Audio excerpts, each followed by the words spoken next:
Y नमस्तुभ्यम। हर हर महादेव। छत्तीसगढ़ रायपुर की तिल्दा नेवरा की पावन धरा में गुरुजी के द्वारा कांवड़ शिव महाप्राण कथा शुरू हो गई है। आज 3 अगस्त मतलब तीसरे दिन की कथा आज पूर्ण हो चुकी है। ये 7 दिवसीय कथा 1 अगस्त से 7 अगस्त तक चलने वाली है, जिसका आनंद आप आस्था चैनल यूट्यूब के द्वारा प्राप्त कर रहे हैं।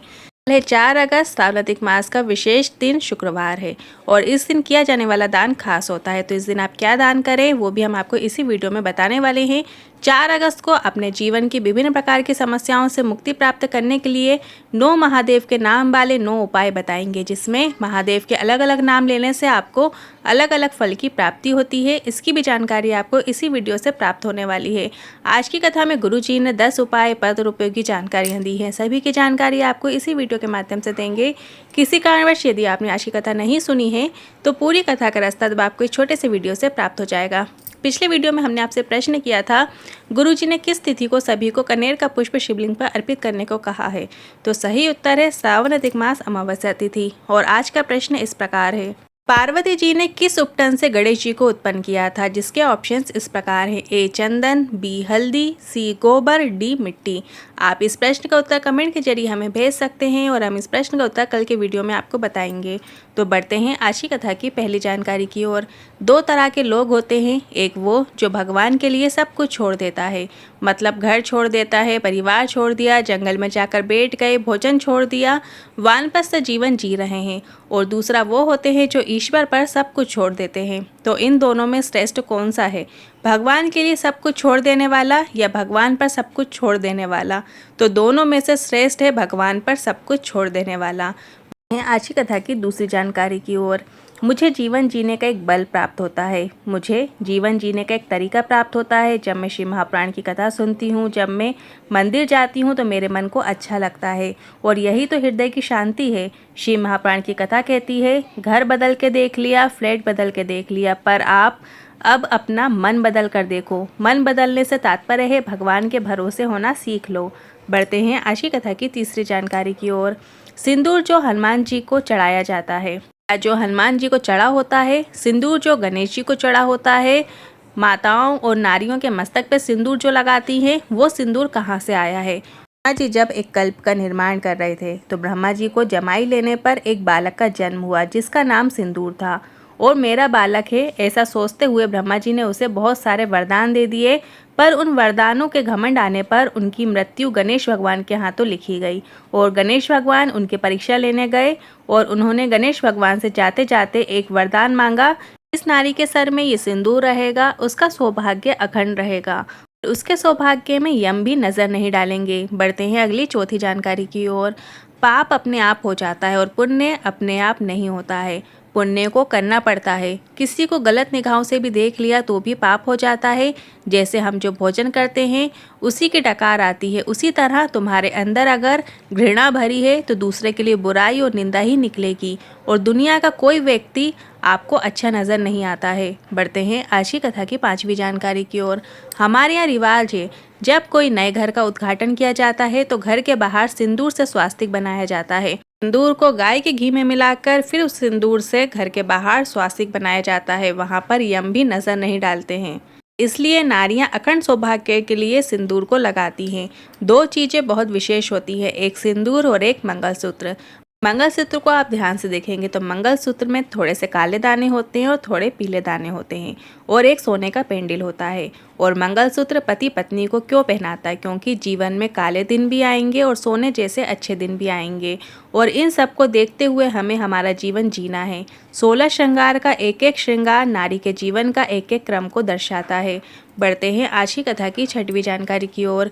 गुरुजी ने किसी साइंस वाले से बात करना या डॉक्टर से बात करना या नेट में सर्च करना तो आपको पता चलेगा कि बेटे को जन्म देने वाली माँ की उम्र 5 वर्ष कम हो जाती है और बेटी को जन्म देने वाली माँ की आयु 2 वर्ष बढ़ जाती है। बहुत किस्मत वाले वो लोग होते हैं जिनके घर में बेटी ने जन्म लिया है। बढ़ते हैं आज की कथा की 7वीं जानकारी की ओर। गुरुजी ने कहा, गाय को रोटी देने से क्या होता है? गाय को इसलिए रोटी नहीं दी जाती क्योंकि गाय हमें दूध देती है, बल्कि गाय को रोटी देने से हमारा घर भी शुद्ध होता है, हमारा धन भी शुद्ध होता है और जीवन सार्थक हो जाता है। बढ़ते हैं आज की कथा की 8वीं जानकारी की ओर। सावन अधिक मास का महीना चल रहा है और कल है 4 अगस्त। तो इस दिन किया जाने वाला एक विशेष दान है। कल के दिन आपको क्या करना है, कुंकु या गुलाल का दान करना है। आप कुमकुम की डब्बी, गुलाल की डब्बी किसी ब्राह्मण को दे सकते हैं, किसी सौभाग्यवती नारी को भी दान कर सकते हैं। बढ़ते हैं अगली 9वीं जानकारी की ओर। अगर घर में धन संपदा की कमी है, धन संपदा नहीं आ रही है, तो आपको 2 कलश से जल तो चढ़ाना ही, साथ में एक विशेष क्रम से चढ़ाना है और एक विशेष चीज़ का प्रयोग करना है। आपको उस जल में कमलगट्टा डाल लेना है।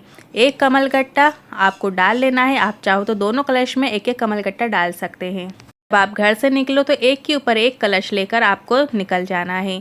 और साथ ही आप जब शिव मंदिर पहुंच जाओ तो शिव मंदिर की देहरी के बाहर अपने दोनों हाथों में एक एक कलश रख लीजिए। और फिर शिव मंदिर में जब आप प्रवेश करेंगे तो दोनों हाथों से वो जल श्री शिवाय नमस्तुभ्यम मंत्र के साथ पूरा जल आपको समर्पित कर देना है। पर जल आपको एक विशेष क्रम से समर्पित करना है। सबसे पहले आपको गणेश जी के स्थान पर चढ़ाना है, फिर कार्तिकेय जी के स्थान पर चढ़ाना है, जलाधारी में जो अशोक सुंदरी माता के स्थान है वहाँ चढ़ाना है, फिर जो गोल कटी भाग है वहाँ जल चढ़ाइएगा। फिर अंत में पूरा जल आपको शंकर भगवान के शिवलिंग पर अर्पित कर देना है। और जलाधारी से आ रहे जल को अपने दोनों कलश के अंदर थोड़ा थोड़ा 2-2 बूंद डाल लीजिए। जब आप घर जाएं तो घर में उस जल का सिंचन कर दीजिए। कल शुक्रवार का दिन है और ये दिन माता लक्ष्मी को समर्पित होता है और कमलगट्टा माता लक्ष्मी को अति प्रिय है। ये कमलगट्टे का जल शंकर भगवान के शिवलिंग पर चढ़ जाता है तो वो जल धन संपदा को देने वाला होता है और व्यापार में उन्नति करवाता है। तो कल शुक्रवार का दिन है, 4 अगस्त है, तो आप ये उपाय ज़रूर कीजिएगा। बढ़ते हैं अब 10वीं जानकारी की ओर। आपने ध्यान दिया होगा गुरुजी जब कथा बताते हैं तो हर एक महादेव का नाम बताते हैं और हर एक महादेव के नाम के अलग अलग उपाय किए जाते हैं। इस समय कौन से महादेव के नाम से जल चढ़ाया जाता है और कौन से महादेव का नाम लेने से हमें क्या प्राप्ति होती है, धन संपदा के लिए कौन से महादेव का नाम लिया जाता है, घर में क्लेश है, झगड़ा है तब कौन से महादेव का नाम लिया जाता है, जब त्वचा रोग हो जाता है, कर्जा मुक्ति हो जाती है, बड़ी बीमारी हो जाती है, तब हमें कौन कौन से महादेव का नाम लेना चाहिए। तो ध्यान से सुनिएगा। जब आपको बहुत लंबे समय से बीमारियां चल रही हो, परेशानियां चल रही हो, तो 1 कलश जल लीजिए। अभी सावन अधिक मास का महीना चल रहा है, सावन का महीना चल रहा है, तो आप 2 कलश जल लीजिए। 2 कलश जल लेकर शंकर भगवान के शिवलिंग पर आपको अर्पित करना है। श्री शिवाय नमस्तुभ्यम मंत्र का स्मरण कीजिएगा और जो जलाधारी से आ रहा जल है वो कुंदकेश्वर महादेव का नाम लेते हुए उस जल का आपको 3 बार आचमन करना है।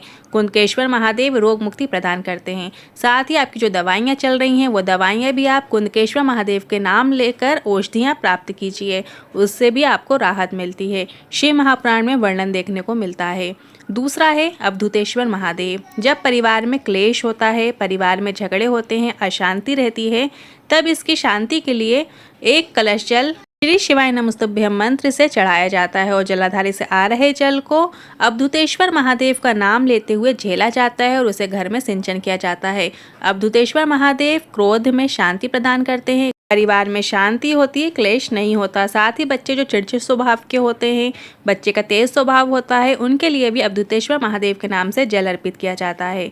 तीसरे हैं शूलटंकेश्वर महादेव।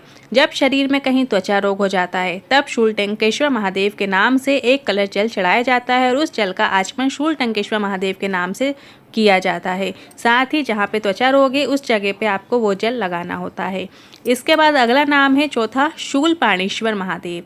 शूलपाणेश्वर महादेव का नाम तब लिया जाता है जब कमर के नीचे के जो रोग होते हैं उनके लिए शूलपाणेश्वर महादेव के नाम से जल चढ़ाया जाता है और उस जल का आचमन किया जाता है। साथ ही गुरुजी ने बताया है आसिकनी माता और वीरनी माता का नाम कब लिया जाता है, जब कहीं शरीर में गांठ हो जाती है या फिर महिलाओं के गर्भाशय में गांठ हो जाती है, महिलाओं से जुड़ी हुई जो समस्याएं होती हैं, रजोधर्म से जुड़ी हुई समस्याएं होती हैं, तब आपको 1 कलश जल या 2 कलश जल शंकर भगवान के शिवलिंग पर चढ़ाया जाता है और जलाधारी से आ रहे जल को आसिकनी या वीरनी माता का नाम लेते हुए उस जल का 3 बार आचमन किया जाता है। उससे गर्भाशय में हो रही गांठ में परेशानियों में राहत मिलती है, साथ ही रजोधर्म से जुड़ी हुई समस्याएं भी समाप्त होती हैं। अगला है हाटकेश्वर महादेव। जब शरीर में कहीं बड़ी बीमारी हो जाती है तब हाटकेश्वर महादेव का नाम लिया जाता है। हाटकेश्वर महादेव के नाम से 1 कलश जल चढ़ाइए और इसके बाद जलाधारी से आ रहे जल को हाटकेश्वर महादेव के नाम से पिलाइए। ये लीवर, किडनी या पेट से संबंधित जुड़ी समस्याओं के लिए भी हाटकेश्वर महादेव का नाम लिया जाता है। 7वां नाम है वटकेश्वर महादेव। वटकेश्वर महादेव के लिए बड़ के पेड़ के नीचे 1 कलश जल अर्पित किया जाता है वटकेश्वर महादेव का नाम लेते हुए। ये कर्जा मुक्ति के लिए किया जाता है।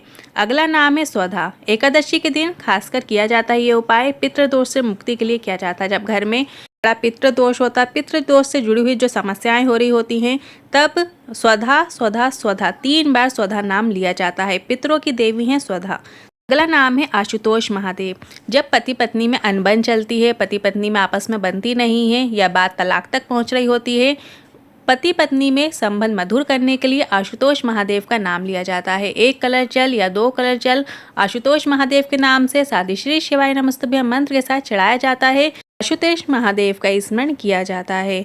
आज के उपायों से लेकर मन में कोई सवाल या क्वेश्चन है तो आप कमेंट बॉक्स के जरिए पूछ सकते हैं। वीडियो थोड़ा भी उपयोगी लगा हो तो वीडियो को लाइक करके कमेंट बॉक्स में हर हर महादेव जरूर टाइप कीजिएगा।